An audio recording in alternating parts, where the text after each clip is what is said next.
அரிட்டாப்பட்டி மக்களை யாரும் வரவழைக்கவில்லை, அவர்களாகவே முன்வந்து அதிமுக பொதுச் செயலாளர் எடப்பாடி பழனிசாமிக்கு நன்றி தெரிவித்தனர் என்று முன்னாள் அமைச்சர் ராஜன் செல்லப்பா தெரிவித்துள்ளார்.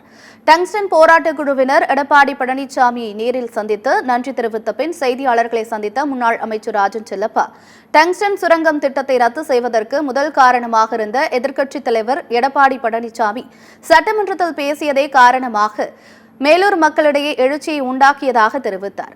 மேலூர் மக்களின் போராட்டம் காரணமாக மத்திய அரசு டங்ஸ்டன் திட்டத்தை ரத்து செய்ததாகவும் தெரிவித்தார்.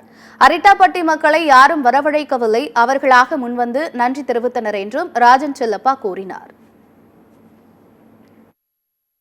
டங்ஸ்டன் திட்ட ரத்துக்கு முதல் காரணமாக இருந்த எதிர்க்கட்சி தலைவர் முன்னாள் முதலமைச்சர் அருமையர் எடப்பாடியார் சட்டமன்றத்தில் தொடுத்த வாதத்தின் காரணமாக இன்றைக்கு மேலூர் மக்களின் எழுச்சியை, தன்னாகத்தை எழுந்த எழுச்சியை உலகுக்கு வெளிச்சத்திற்கு கொண்டு வந்த காரணத்தால் இன்றைக்கு டங்ஸ்டன் சுரங்கம் ரத்து செய்யப்படுவதற்கு அடித்தளமாக அமைந்தது.